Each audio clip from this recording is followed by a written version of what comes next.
Namun, apabila laki-laki yang tetap di padepokan gerombolan serigala putih berhasil bertahan, maka mereka pun akan segera kembali menyatukan diri lagi dengan ayah-ayah mereka. Sementara itu, orang-orang gerombolan serigala putih benar-benar telah berada dalam kesiagaan. Rasa-rasanya mereka tidak sabar lagi menunggu kedatangan orang-orang macan kumbang yang akan datang menerkam mereka. Mereka sengaja membiarkan kita dicekam kegelisahan. Itu adalah sebagian dari kemenangan yang sudah mereka capai tanpa berbuat apa-apa. Kita jangan menjadi gelisah, sahut yang lain. Dapatkah kita berbuat demikian? Kawannya menarik napas, tetapi nampak di wajahnya bahwa sebenarnya setiap orang telah dicekam oleh kegelisahan yang tidak terhindarkan. Sementara itu orang-orang dari gerombolan macan kumbang telah bersiap ketika pagi hari yang cerah menjadi semakin panas. Karena matahari yang merayap naik di kaki langit, sekelompok orang-orang berkuda berpacu di jalan berdebu di bulak-bulak panjang menuju ke padepokan orang-orang dari gerombolan serigala putih dan siap untuk mencincang mereka. Rasa-rasanya tidak ada seorang pun yang dapat mencegah mereka. Kuda-kuda itu berpacu seperti iring-iringan hantu maut yang siap menumpas korban-korbannya tanpa ampun. Namun dalam pada itu yang tidak terduga-duga adalah perjalanan sekelompok orang yang sama sekali tidak tahu menau tentang bertentangan yang bakal meledak antara orang-orang dari gerombolan serigala putih dan orang-orang dari gerombolan macan kumbang. Sekelompok orang itu dengan tenangnya berkuda menuju ke padepokan orang-orang serigala putih yang sedang dicekam oleh kecemasan. Nampaknya sekelompok orang-orang itu masih belum tahu di manakah letak padepokan itu. Namun dengan beberapa petunjuk dan ancar-ancar mereka berhasil mendekati. Batang pohon jambe itu, desis salah seorang dari mereka. Ya, hutan yang dikatakan itu tentu hutan yang nampak di kejauhan itu. Kita akan melalui pohon jambe itu dan langsung menuju ke padepokan. Agaknya sudah tidak begitu jauh lagi. Kuda itu pun kemudian berpacu. Semakin lama mereka menjadi semakin dekat dengan padepokan gerombolan serigala putih yang sedang diliputi oleh ketegangan. Kita berada di jalur jalan yang mereka lalui itu akan menuju ke sebuah pategalan. Mereka harus menempuh lorong sempit beberapa puluh langkah. Barulah kemudian mereka akan sampai pada jalan yang seolah-olah diapit oleh lereng yang rendah sebagai pintu gerbang. Sejenak kemudian maka iring-iringan orang berkuda itu pun telah mendekati gerbang padepokan itu. Namun mereka sama sekali tidak melihat tanda-tanda kesibukan apapun juga. Apakah padepokan itu kosong? Desis salah seorang dari mereka. Entahlah, sahut yang lain. Kita akan menyaksikannya. Dengan ragu-ragu iring-iringan itu pun mendekat. Ketika mereka memperlambat derap kaki kuda-kuda mereka. Sepi, desis yang berkuda di paling depan. Lihat, berkata kawannya. Kita sudah sampai di pintu gerbang seperti yang dikatakan oleh orang-orang yang pernah melihat padepokan ini. Di belakang gerbang alam ada gerbang yang sebenarnya. Mereka pun kemudian mendekati gerbang yang tertutup rapat itu. Beberapa langkah di muka pintu gerbang itu mereka berhenti. Apakah ada orang yang menjaga gerbang ini di dalam? Salah seorang dari mereka berteriak. Tidak terdengar jawaban. Apakah padepokan ini telah kosong? Yang lain berteriak. Teriakan-teriakan itu ternyata terdengar aneh di telinga orang-orang dari gerombolan serigala putih. Jika yang datang itu adalah orang-orang dari gerombolan macan kumbang, mereka tentu tidak akan bertanya seperti itu. Jika ada seorang pun di dalam, bukalah pintu. Aku ingin datang mengunjungi kalian. Bertanyalah kepada kawan-kawan kalian bahwa mereka telah mengenal kami. Tidak ada jawaban, tetapi teriakan-teriakan itu memang sangat menarik. Cobalah lihatlah dari lubang gerbang itu, perintah orang tertua dari gerombolan serigala putih yang sebenarnya sedang menanti kedatangan lawannya. Mereka sudah hampir menjadi jemu oleh ketegangan yang menyiksa. Seorang penjaga pintu gerbang itu pun mendekati lubang di pintu itu dengan ragu-ragu. Sekilas dilihatnya beberapa orang kawan-kawannya yang mendekat dengan hati-hati karena mereka mendengar teriakan di luar pintu. Namun orang-orang yang ada di dalam gerbang itu telah menyiapkan senjata-senjata mereka. Apabila yang datang itu adalah orang-orang dari gerombolan Macan Kumbang, orang tertua yang untuk sementara memimpin kawan-kawannya dari gerombolan Serigala Putih itu pun telah memberikan isyarat kepada orang-orangnya agar mereka mengambil tempat seperti yang telah diaturnya. Apabila orang-orang dari gerombolan Macan Kumbang datang dan memaksa masuki gerbang itu, orang-orang gerombolan Serigala Putih itu telah bersiap menghadapi setiap kemungkinan. Jika yang datang itu orang dari gerombolan Macan Kumbang yang akan memaksa dengan merusak pintu gerbang, maka demikian mereka menyerbu masuk, mereka akan terjebak dalam serangan ujung senjata lawannya yang sudah menunggu. Bahkan beberapa orang telah memegang senjata rangkap, tombak pendek yang siap dilemparkan, dan pedang yang masih tergantung di lambung masing-masing. Tapi orang yang kemudian melihat dari lubang pintu gerbang itu menjadi heran. Mereka tidak melihat pasukan orang-orang berkuda dari gerombolan Macan Kumbang, tapi mereka melihat sekelompok kecil orang-orang yang belum mereka ketahui. Dengan isyarat orang itu manggil pemimpinnya agar ia pun ikut melihat siapakah yang berada di luar pintu. Orang tertua itu pun ternyata terkejut pula. Yang dilihatnya adalah salah seorang dari mereka yang dijumpainya di hutan perburuan. "Bukankah orang itu adik Empu Songgondaru?" desiknya. Siapakah yang ikut bersama aku pada saat guru terbunuh?" 3 orang maju bersama-sama, berganti-ganti mereka melihat dari lubang pintu itu, dan mereka pun sepakat bahwa orang itu adalah Empu Baladatu yang mereka jumpai di tengah hutan perburuan.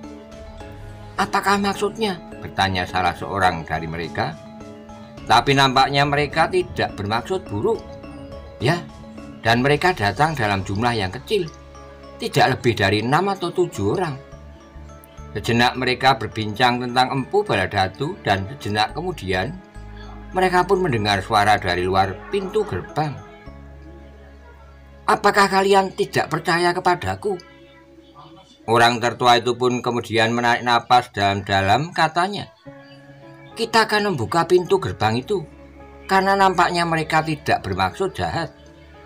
Kawan-kawannya mengangguk-angguk dalam perselisihan di hutan perburuan itu. Nampaknya Empu Baladatu bersikap terlalu lunak, sehingga kecurigaan mereka pun lambat laun menjadi susut. "Bukalah," desiknya kemudian. Meskipun ragu-ragu, namun orang itu pun kemudian telah mengangkat selarak gerbang.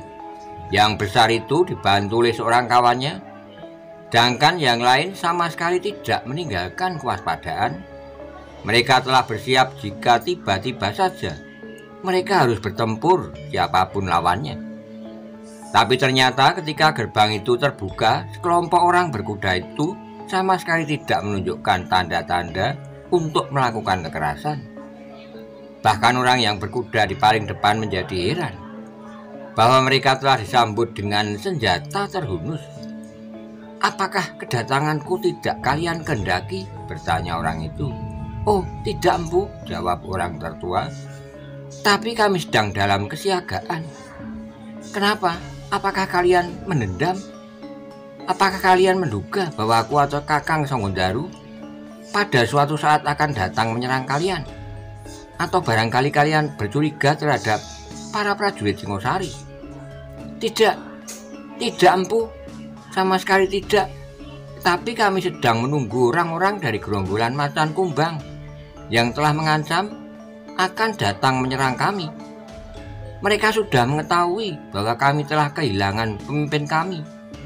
Dengan demikian mereka mengharap bahwa mereka akan dapat menghancurkan kami dan memiliki padepokan seisinya. Mungkin barang-barang rampasan yang kami punya di sini.